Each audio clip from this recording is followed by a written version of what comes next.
ನಮಸ್ಕಾರ. ಶ್ರೀಮತಿ ಶುಭಾ ಧನಂಜಯ್, ಭರತನಾಟ್ಯ ಮತ್ತು ಕಥಕ್ ನೃತ್ಯ ಕಲಾವಿದೆ ಹಾಗೂ ಗುರು. ಪ್ರಸ್ತುತ ಕರ್ನಾಟಕ ಸಂಗೀತ ನೃತ್ಯ ಅಕಾಡೆಮಿಯ ಅಧ್ಯಕ್ಷೆ.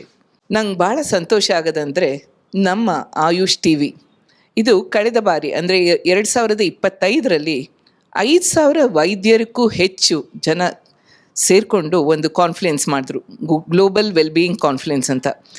ಅದು 50,000 ಜನಕ್ಕೂ ಹೆಚ್ಚು ಜನಕ್ಕೆ ಅದು ಪ್ರಯೋಜನ ಆಯಿತು. ಈ ಬಾರಿ ಅಂದರೆ ಅಕ್ಟೋಬರ್ನಲ್ಲಿ ಮಾಡ್ತಾ ಇದ್ದಾರೆ ಮತ್ತೊಮ್ಮೆ ಗ್ಲೋಬಲ್ ವೆಲ್ಬೀಯಿಂಗ್ ಕಾನ್ಫರೆನ್ಸ್ ಅಂತ ಹೇಳಿ. ಇದರಲ್ಲಿ 15,000ಕ್ಕೂ ಜಾಸ್ತಿ ವೈದ್ಯರು ಎಲ್ಲ ಪಾಲ್ಗೊಳ್ತಾ ಇದ್ದಾರೆ. ಎಷ್ಟು ದೊಡ್ಡ ಒಂದು ಆಯೋಜನೆ ಅಂತ ಬಿಟ್ಟು ನೀವೇ ಯೋಚಿಸಿ. ಇದಕ್ಕೆ ರಾಜ್ಯ ಮಹಿಳಾ ಸರ್ಕಾರಿ ನೌಕರರ ಸಂಘ ಮತ್ತು ಚೇಂಬರ್ ಆಫ್ ಕಾಮರ್ಸ್ ಮತ್ತು ಬೇರೆ ಬೇರೆ ಸಂಘ ಸಂಸ್ಥೆಗಳೆಲ್ಲ ಕೈ ಜೋಡಿಸ್ತಾ ಇದ್ದಾರೆ. ಬನ್ನಿ, ಸ್ವಾಸ್ಥ್ಯ ಭಾರತಕ್ಕೆ ನಾವು ನೀವೆಲ್ಲ ಕೈ ಜೋಡಿಸೋಣ. ಇದೊಂದು ದೊಡ್ಡ ವರ್ಲ್ಡ್ ರೆಕಾರ್ಡ್ ಆಗೋ ಥರ ನಾವೆಲ್ಲ ಇದಕ್ಕೆ ಬಂದು ಸೇರೋಣ.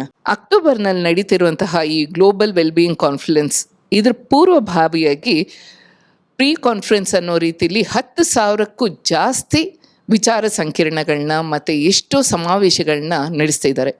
ಇದರಲ್ಲಿ ನಮ್ಮ ಭಾರತೀಯ ಕಲೆ, ಸಂಸ್ಕೃತಿ, ಪರಂಪರೆಗೆಲ್ಲ ಒತ್ತು ಕೊಟ್ಟು ಇದನ್ನು ಒಂದು ಜನಮನ ಮುಟ್ಟುವಂತೆ ಮಾಡ್ತಾ ಇದ್ದಾರೆ. ನಾವೆಲ್ಲರೂ ಕೈ ಜೋಡಿಸಲೇಬೇಕು.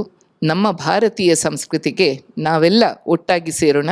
ಬನ್ನಿ, ನಿಮ್ಮ ಒಂದು ಸಹಾಯ ಹಸ್ತ ಮತ್ತು ನಿಮ್ಮ ಒಂದು ಸಹಮತ ಇದಕ್ಕಿರಲಿ ಅಂತ ಕೇಳ್ಕೊತೀನಿ.